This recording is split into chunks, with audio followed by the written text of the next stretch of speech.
Perfect. Hey everyone, welcome and thank you for joining.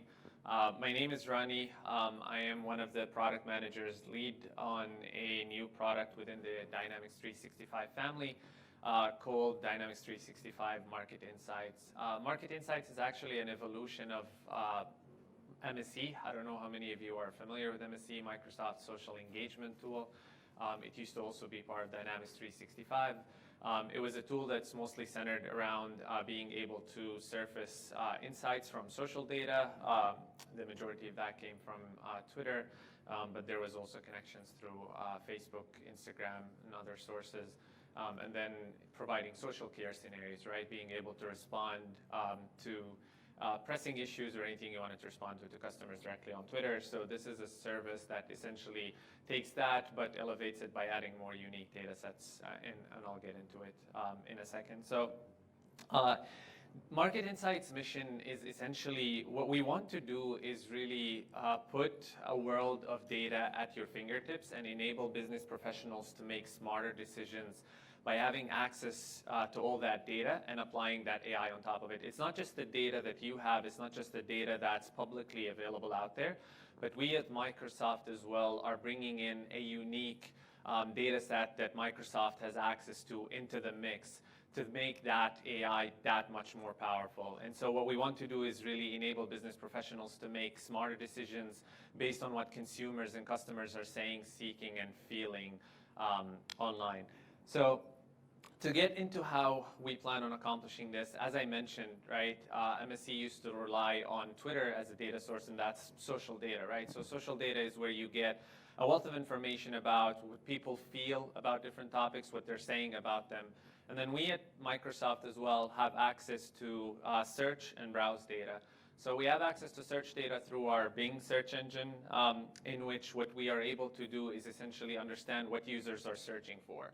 So this is essentially the search query plus whatever terms, right? So let's say someone is searching for NBA playoffs, someone is searching for a particular contestant on American Idol. And then we have browse data as well. Browse data comes in through our Edge and IE browsers. And browse data is essentially whatever is typed within the browser, right? So if a user opens Edge, types Amazon.com or Walmart.com and is browsing for different items, is clicking different items on that web page, we have access to what that URL session is and what's happening through that. So through these three unique data sets, we're able to create a powerful insights platform that can deliver those analytics and those insights that can help business professionals make smarter decisions. It's actually the way that Market Insights really started. It started out as a consumer product about 2 years ago. What we did was we tried to see whether we could predict entertainment events. I don't know how many of you are familiar with events that happen in the US like Dancing with the Stars or American Idol, America's Got Talent. And the idea was, can we use the data sets that we have access to, social plus our unique search and browse data sets, and predict who's going to win on Dancing with the Stars or American Idol. The hypothesis is simple. I mean, we have data on which contestants people are searching for, what the sentiment is for these contestants. We can also browse articles, right? Look at news articles and understand what people are saying about a particular contestant. Are they searching for him in a positive light? Are they going to that voting page through our browse data? And then if we apply AI on top of that, natural language understanding, topic modeling, sentiment analysis, are we able to predict who's going to win it? And we were able to essentially project winners 4 weeks in advance to the show ending. And then what we said is, can we then take all of that and really apply it to enterprise? Now imagine someone at a Toyota dealership. They really only know about the customer when they walked in and said, can I buy a Toyota Camry? But they have no idea how that customer got to them. Whereas us, through the data that we essentially have the entire journey of the user up until they got to the Toyota dealership. We understand, all of a sudden I decided to purchase a car. Which are the set of competitors I'm comparing the car that I want to purchase against, right? I'm comparing Honda versus Toyota. So who are your biggest competitor? What are the biggest features users are looking for, right? Am I looking at prices? Is electric, is SUV really things that I consider when looking for that? All throughout that journey of, okay, I decided to purchase a car and then I'm going to purchase it. Of course, we never look at a single customer data or personally identifiable information. All of that is done in aggregate in an anonymized fashion, but the power of the insights are still the same, right? We're able to understand and give businesses that insight into their customers, into their products, into their brands through this unique lens of data sets that they've never had access to. And that essentially helps them understand their business better, make smarter business decisions, understand where their customers at.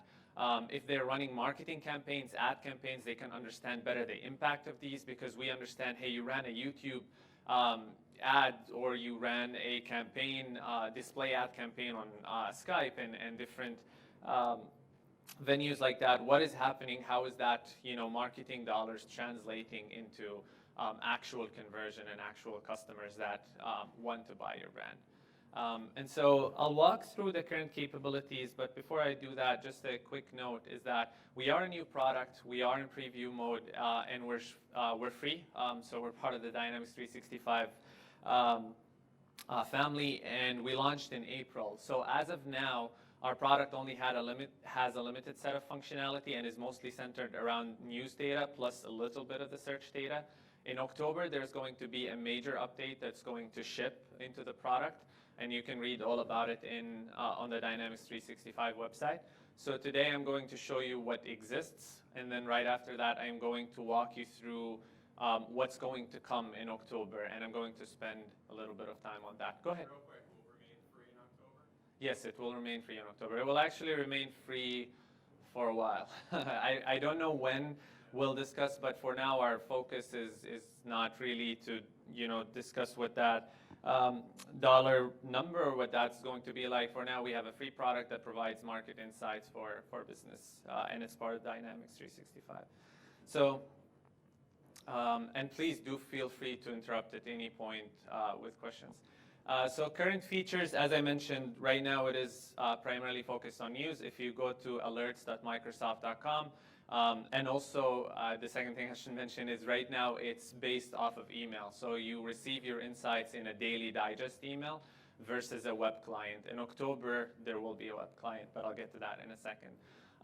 So right now, if you go to alerts.microsoft.com, you're able to essentially configure a topic that you care about, right? That topic can be really anything. I mean, we are targeting this as a business or an enterprise product, but if you're interested in anything, Game of Thrones, soccer, NBA playoffs, you can just configure that topic and you can follow insights about that particular brand, product, or just really anything that you care about.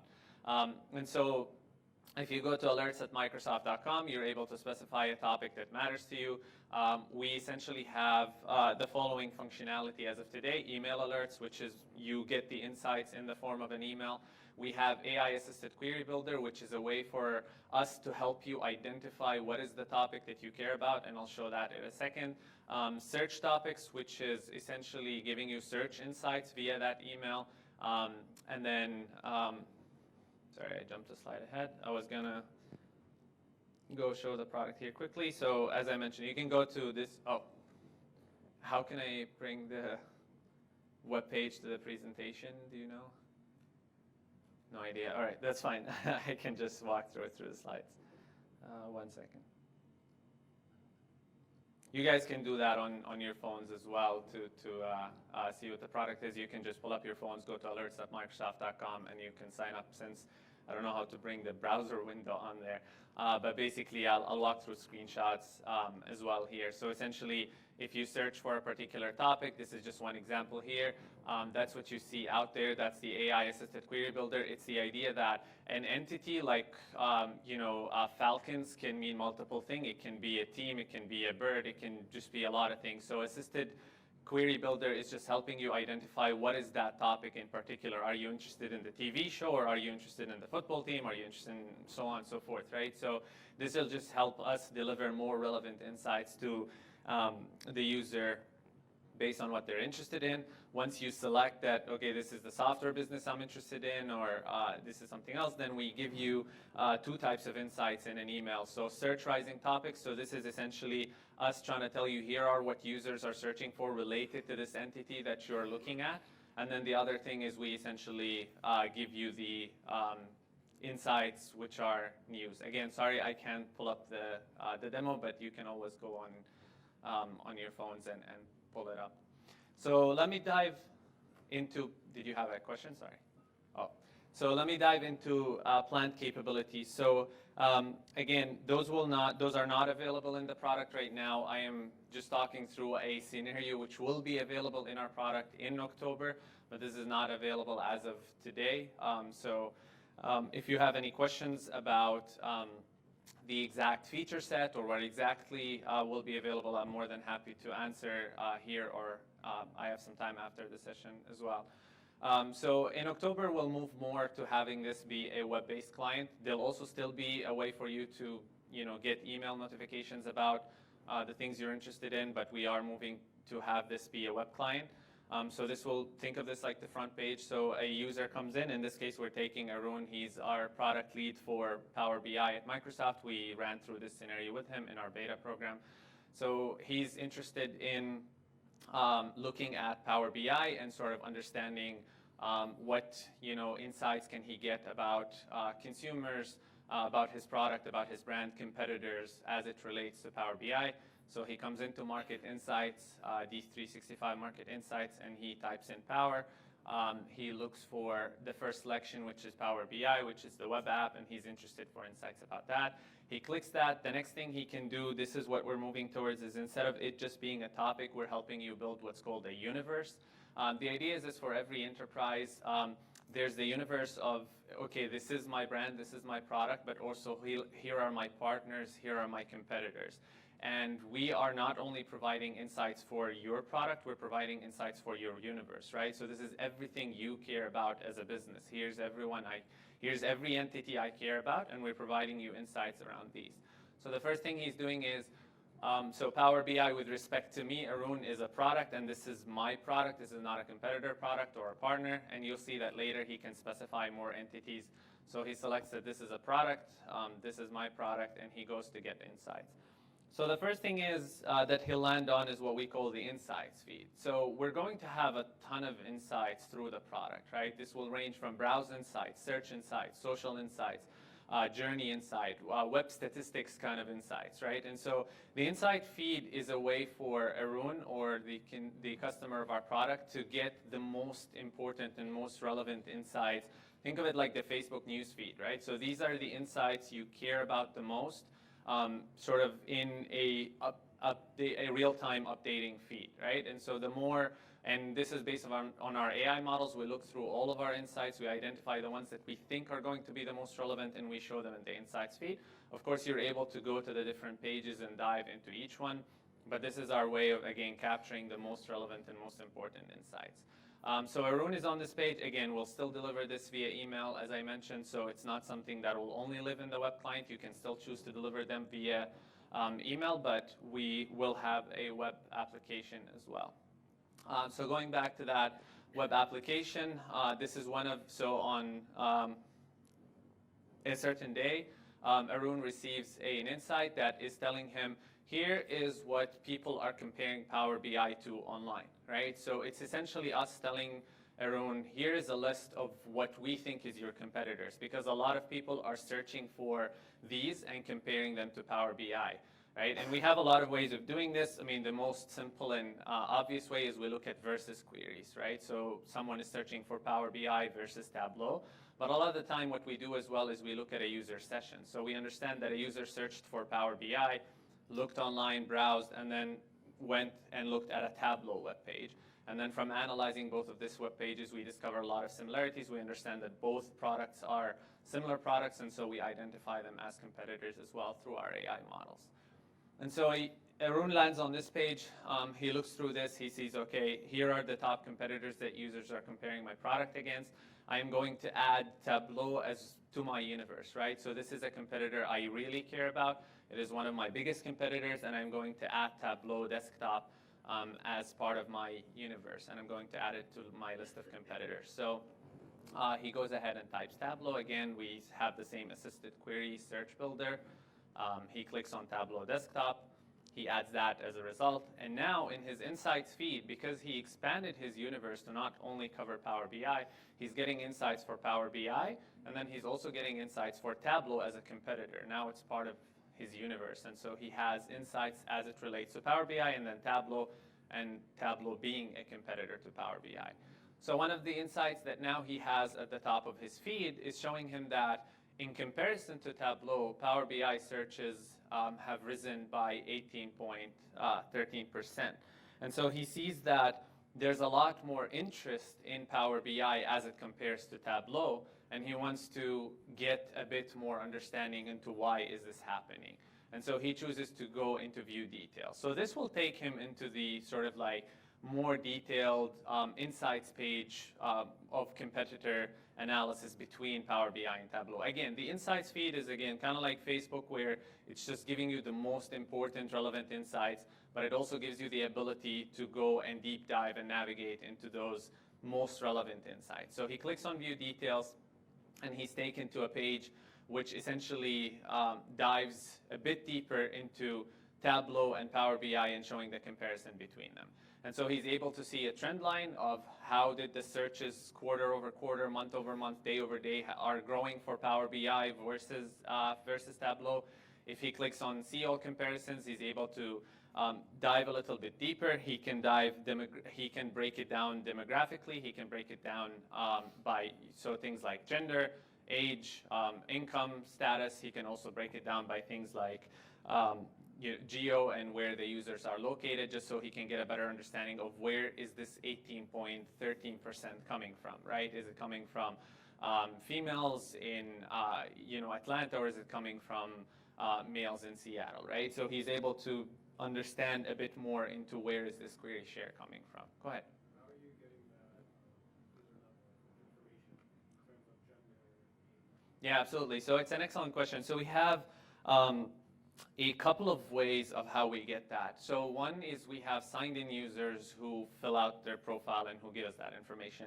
Now that number, of course, is not a very large number. Actually, in fact, it's very low.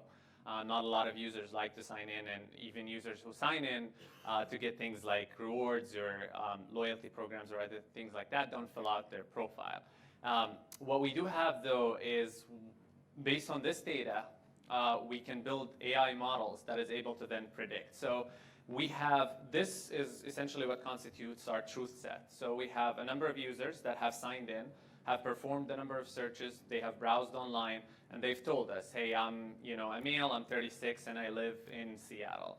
Now, based on that information, we train AI models that is able to predict the gender, the income level, or any other personality traits as such, based on that information. So we have a set of features, again, based on different searches, based on different behaviors online, we're able to then, using these AI models, predict. So we train AI models using that as a truth data set, the users that are signed in.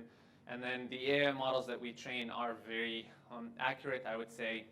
Again, I don't know what the latest model is, but I would say we're within 90 to 95% accurate in terms of predicting that level of information.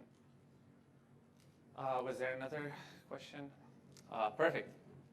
So then going on, so this is the comparison page, and we're able to, again, for all of our insights, actually, not just, this is just one example in terms of competitive insights and comparing sort of search trends between me and a competitor. But really, for all of the insights that you see on there, you're able to break it down by demographics, sort of understand the customer base. But even it's a bit beyond demographics as well. Again, that might not be in October, but you're also able to sort of understand user affinity and user personality. So users who like Starbucks also like Power BI for some reason, right? And that is also part of us understanding that user profile. Again, I'll stress that all this information happens in aggregate. We're not looking at an individual search and saying John Doe searched for Power BI and then went to Starbucks coffee to grab some coffee. We're looking at it in aggregate and saying users who tend to use Power BI tend to like these brands or tend to have these affinities, versus users who use Tableau tend to be Apple product users. Again, this is a purely fictional example, but this is the kind of information we're able to get online. So going back into this, so this is, let's say, day 2. Arun is back on his insights feed.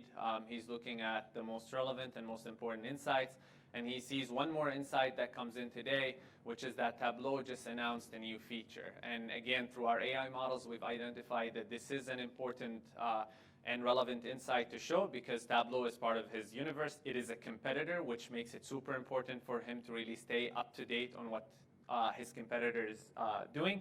And then we've also seen a big rise in that trend. So it essentially, through our AI models, we understand that there was a big spike, and that essentially triggers a huge weight for this particular insight. And so we surface it to the insight feed. We say, hey, Tableau have launched a new feature, Ask Data, and a lot of users are searching for that. You have more and more users searching for Ask Data as a feature.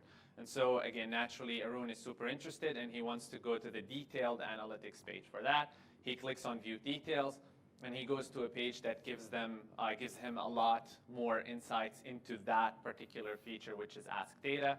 It is essentially showing things like product attributes. So here's how this feature compares with other features or other attributes that people seek and look for in Tableau and Power BI. Here's the social sentiment for this feature. So this is something that used to exist in MSC and will carry over. So this is the idea of, well, how are users liking this new feature, and what are the top things that they're saying about it? So what are the top phrases that they're using when they're talking about it?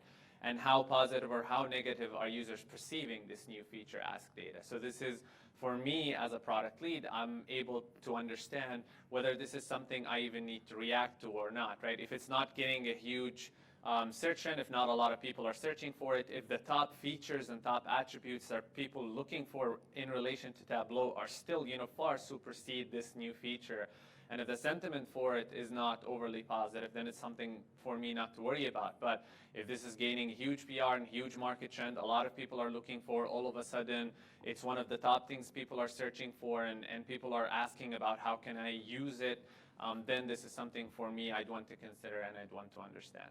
Go ahead. I think a similar question as to data service. What is the universe of products that you cover? Is it across the board, or software products? What It's actually not just products. It's really anything that you can think of. So, like, our product is centered around enterprise, and when you think, and I'll get to a slide soon, but when you think about an enterprise, so as a business, what you care about is what we call the universe. So it's not just one particular topic. It's more like, I'm a business, right? I'm Pepsi. Here are all the brands that I own. Here are all the products. Here's the category of products that I own. Here are my partners. Here are my biggest competitors. And then that essentially becomes your universe.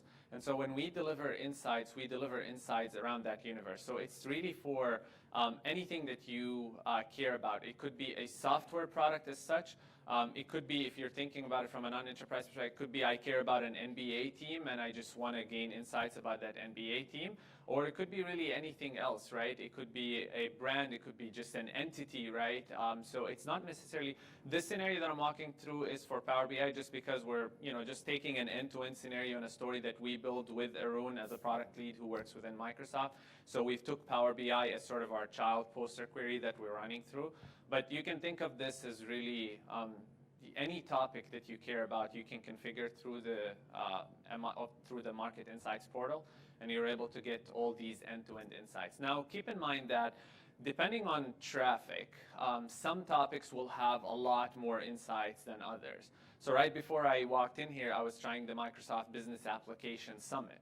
Right? So when you think about Microsoft Business Application Summit versus Microsoft as an entity, the amount of insights and amount of changes in these insights day over day for something like Microsoft is going to be much, much larger than something like Microsoft Business Application Summit. So the information that we can provide is as much information as there is about that entity online. If that does not exist, then we're not able to provide those insights as such. Go ahead. Are you able to export this information to Power BI and, for example, make a report about competitor metrics? Yes, absolutely. And so two things that I will mention, which are also part of what I will show. So one is I don't know if this will be in October, so don't quote me on that, but part of the things we also want to do is be able to ingest data sets from customers. So that's one aspect where, think of it like we're building an AI model. Now, if, again, coming back to the scenario, let's say you're at Toyota and you have your sales data month over month of how many cars you sold. And we have data that says, here's what people are searching for. Now imagine if you ingest your data set and we have ours, then you can potentially predict how many cars am I going to sell in the next quarter or in the next year, right? Because we have that data of, here's how many people searched for your car, here's how many people browsed for your car, here's what news articles are saying about your car, here are what YouTube comments are saying about your car. And then based on that, you sold this much in this quarter, where if we analyze next 3 months of data, here's what we think you're going to sell. And then we're also working on integrations with Dynamics 365 apps like CRM, marketing, and so on and so forth, integrations with LinkedIn as well. And so all of that will naturally come, and yes, this will be integrated so that you can pull up and sort of share everything across Power BI, but the only thing I will say is we are just brand new, and so I don't know when each of these will come. I'm more than happy to have a conversation and hear what you guys want to see through market insights, and then that will actually shape our roadmap, but I don't know when each of these will actually be available. Go ahead. Yeah, absolutely. Relating to content, you said query searches, are they related to search, just linked only to certain platforms like Google, or is it wider than that? And I guess how much do you, as Microsoft, thought of linking up with the professional content guys, whether it's Factiva, Reuters, Thomson, to get much richer data, because you get much richer data Yep. about consumer behavior, and from those surveys, then you would get just some web searches. Yep, absolutely. So I can address both of these. So the first question, as it relates to, like, are we focused on Bing or Google? So the way to think about it is Bing, as a search engine, we can only see searches that are being done on Bing, and that's because it's limited to users using that particular search engine. And so we are able to see what users search for on Bing.com. Then when we present the 10 blue links to them along with news, we are able to see which of these they've clicked.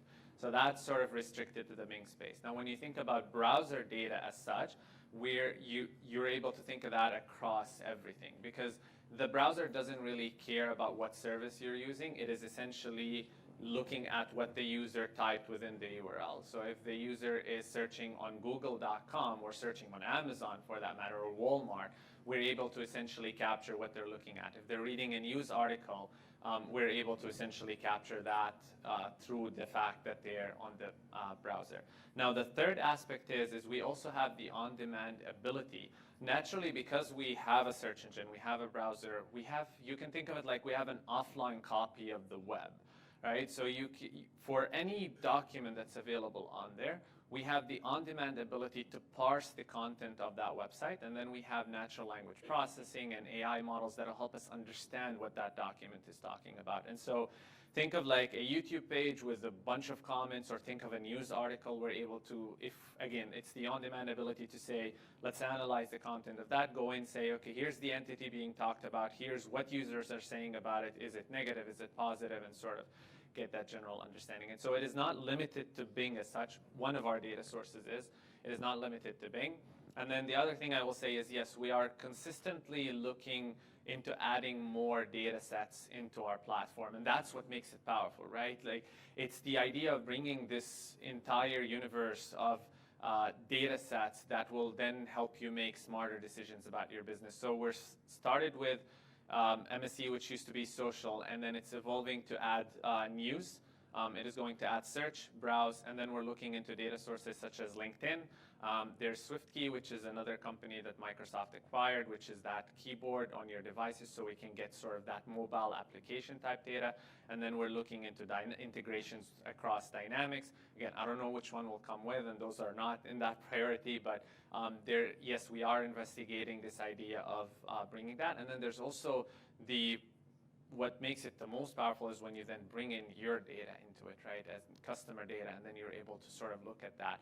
Because imagine how much companies and enterprises spend in terms of going out there and doing user research and surveys and analytics to try and understand what their users want, what they're looking for, what they like and what they dislike. And then we have all of that information, and we also have the ability to understand that information. Because again, someone searching for falcons could mean a lot of things. They might be looking for the team, they might be looking for the bird, they might be looking for news, they might be looking to navigate to a home page. But we have that understanding of a user who searched for that particular brand. Why did they search for it? Was it just because they wanted to look at images of a Ferrari, or did they actually want to buy it and they're actually in their journey considering buying that? And then it's even beyond that, because we have AI models. Because let's say the user searched for a particular car, and they searched for Toyota Camry, and then they went to the dealership. Now, we don't have as of now, we don't have the dealership data that tells us user John Doe came in and bought a car. But what we have is we have AI models that is able to predict that. So based on user searches, the fact that they searched Toyota versus Honda, and then they went from comparison queries to, say, Toyota prices, so they're getting close to purchasing, and then all of a sudden they start searching for car insurance. Our models start to learn that, okay, well, this is a user that have finished his or her journey. They've bought a car now, right? And so this is the wealth of information that helps deliver these unique business insights. Yeah.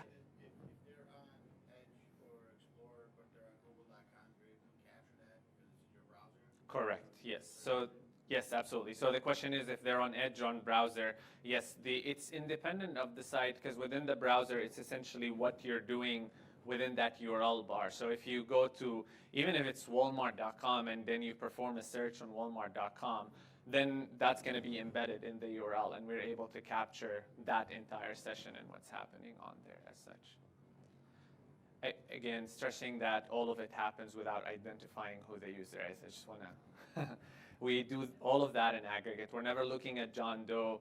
We're looking at essentially an aggregation of information of what they do online. Go ahead. How we doing? Other applications here in Summit are providing the model data behind, so we can ascertain the accuracy level. Would that be available also for mining insights? Excuse me, the model data for? The accuracy level for the models behind processing this data. Sorry, I can't hear that word. The courtesy or the accuracy? Accuracy. Accuracy. Oh, so you're asking if we're able to show the accuracy of our AI models through that. We don't show it in the web app itself, but I can tell you that our AI models have been, so while the web app itself, or MI itself, is brand new, the AI models have been in development for years at Microsoft Research. And the reason is because all of these models have been built in order to make Bing the search engine it is today. So all of that sort of identifying relevant information and topic modeling and sentiment analysis and entity extraction, like all of these models have been in development for years at one of the most prestigious research sort of industries in the world, right? And so we've been developing these AI models, and so I can tell you they're super good, but they're not as such being shown in the MI.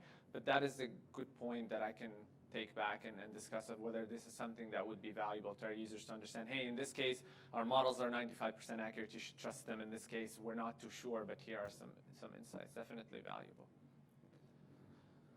Perfect. So to finish through the demo, and there'll be plenty of time for more questions at the end as well. And like I said, I'll also be available afterwards for any follow-up Q&A. So this is, where did we leave? So let me see if I can, yeah, perfect. So then this is the page which essentially dives into Ask Data.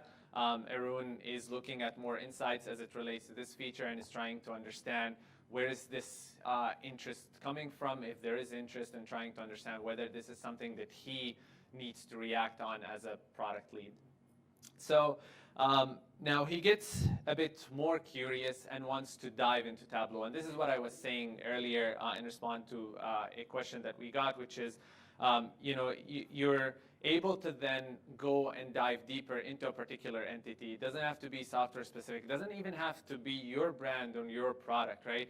If you've configured Tableau as a competitor and you're interested in getting insights about just Tableau specifically, you're then able to go to that entity detail page. So in this case, that's what Arun wants to do exactly. So he clicks on Tableau Desktop, and then this is one of our insights pages, which shows him journey and website statistics analytics. So he's essentially able to get Google Analytics-like data, but for his competitor, which is Tableau. So in this case, he's seeing, okay, the traffic that goes to Tableau.com, where are these users coming from, and he's able to compare that to his universe. So, where is the majority of traffic coming to Tableau.com? Am I also targeting these sources with my marketing campaigns? Do I need to improve on that?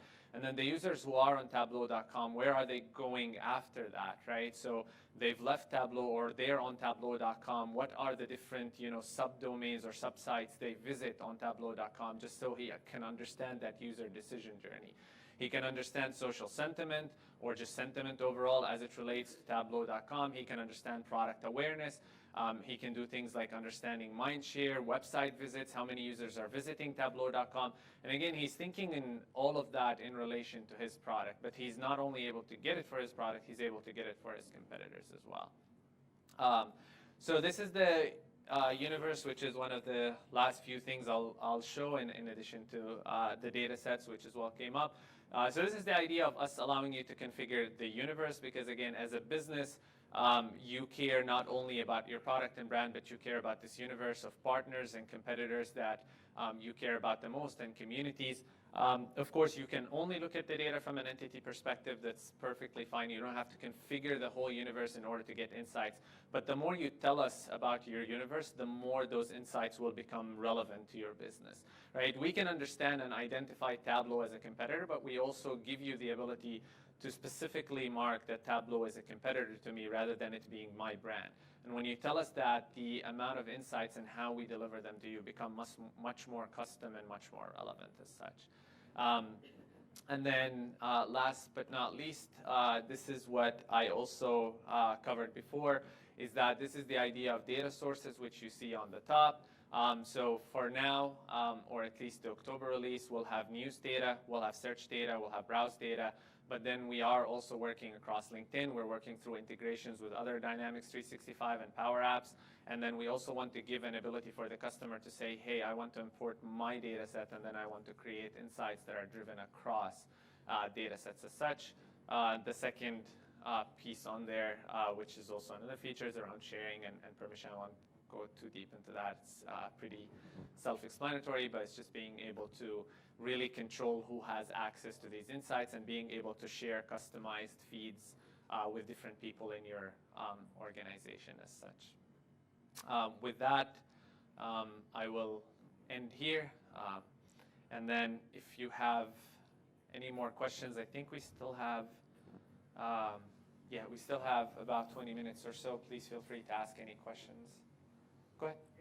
So on the older marketing piece, you're limited by how many different things you can essentially monitor with Twitter and things like that a few years back. Is there any limitations here when you're setting up your competitors or products you're watching for? Is that subscription-based or? There's no limitation at all, at least as of now. I can't talk too much because we ourselves haven't even started doing that thinking. For now, it's a free product. There is no limitation, right? Everything you get through the product, there is no subscription. There's no, you only get 2 years of data without a subscription. You just get everything, right? All the search data we have, all the browse data we have, everything you get through the product. Now, I don't know when and if and how it will be or become paid, but for now we are a free product under the Dynamics 365 with no sort of restriction on use as such.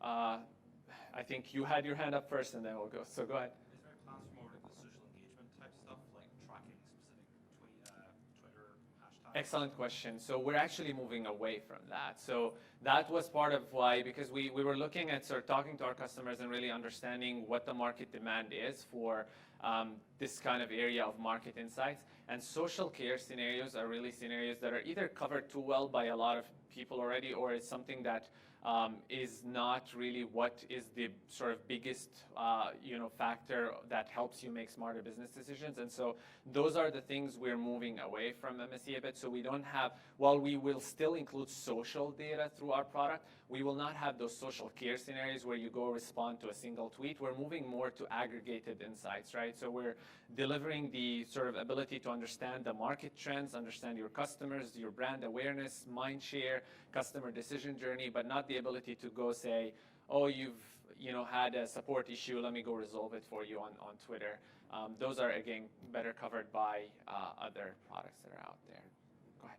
Are your data sources limited to just Microsoft products, or are you going to add connectors to connect to Facebook, Yep. Instagram? We are. So our data sets are not going to be limited to Microsoft.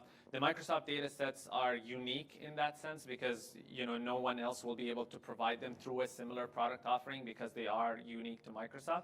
But that is not going to limit us to only doing that. It's just that there's a lot of power and uniqueness to those data sets, and that's why we're sort of focusing on them. But yes, we, as I mentioned, having an offline copy of the web as well, we are going to look at any web page that's available out there, right? So it could be comments or posts on Reddit, but then as well as, yes, integrations through different APIs, through different partners that we have, or different licenses will also be introduced, as well as things like LinkedIn, which is another sort of venue we're exploring onto how that professional data can fit into the tool. And then last but not least, there's also integration with Dynamics and also integration with customer data. Again, in no particular order, I don't know when we will have each of our capabilities, but yes, we're looking across all data sets because the more data we have, the more powerful we believe market insights will become. Go ahead. Might have missed it, but how are you able to track down the searches someone performs to single user? So when I type in the URL box, for example, I don't know, training gloves ladies size M, and how do you connect it to a single user and then draw the big picture in the end? So we don't connect it to a single user as such. What we have is, think of it like when you're performing a search, that search gets logged into our data sort of storage warehouse with an ID that says, ID, this random ID has visited, let's say, Amazon.com, question mark Q equals, cars, or I guess Amazon doesn't sell cars, or maybe they do, or anything, right? And so that URL gets recorded. So then what we do is our different models are looking at, let's say, give me the total amount of people that searched for this particular item. And then what we do is if less than 50 users have searched for it, we also remove that from our data set. The reason is we want to include at least 50 to protect users' privacy as such. And so the first step is anything that gets recorded anyways removes PII, any personally identifiable information. And then when we, from a model perspective, starts aggregating data, if any single data point has less than 50 users performing that same action, we essentially don't look at that data point. We throw it away in our models. Does that answer your question, or? Okay, and I can talk to you after a bit about, yeah, happy to. Just a related question. Yeah. Of that. When you talk about, again, the sources of the data and the access to the URLs and so on, is that limited only to Internet Explorer, or are you getting it whether I'm using Chrome or Safari? No. And the related question on that is then how we're dealing with mobile. Yep. So both excellent questions. So the way to think about it is we have access to search on Bing wherever Bing is. So if you're using Bing on your mobile device, if you're using Bing on Chrome, we have access to what you're searching for on Bing.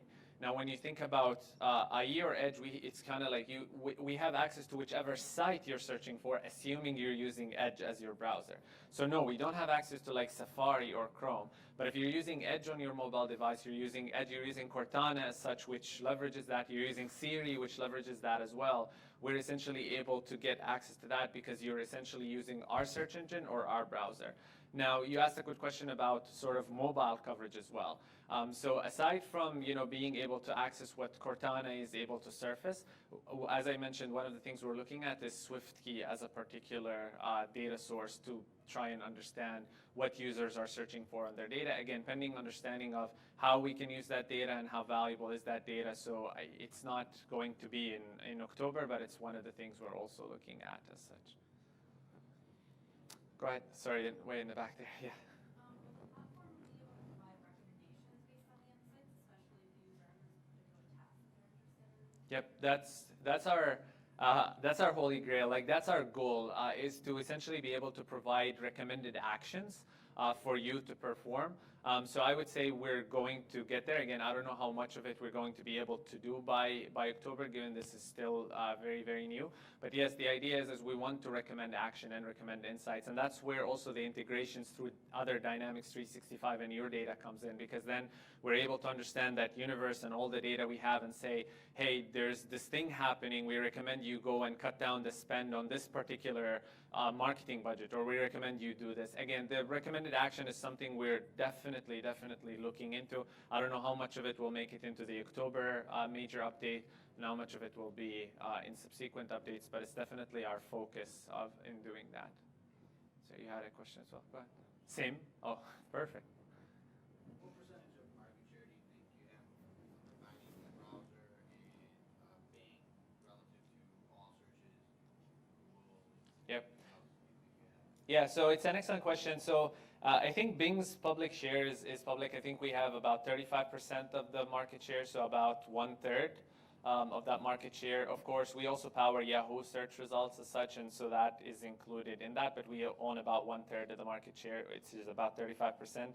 I'm not exactly sure how much IE and Edge is, to be completely honest. I can look up those numbers. I think they're also public if you go to ComScore, but I don't know exactly how much it is. But what I can say is, when you're looking at these data sets, we're looking at millions and millions and millions of data points. So really, for looking at building an AI model, we have more than enough data to actually deliver relevant insights versus having very small data points. And so in that sense, you're looking at we're looking at millions of searches and millions of browse hits per day, and then as well as, of course, the wealth of information on social and news articles that we're analyzing. But yeah, I can follow up on that. I don't know exactly how much the share for IE and plus Edge combined. I know that for Bing, it's about 35% of the market. Perfect. Any other questions? Awesome. Otherwise, I will be here for another 15 to 30 minutes if anybody has any follow-ups or any questions. Otherwise, thank you so much for attending. Really appreciate your time. Thanks, everyone. Thank you.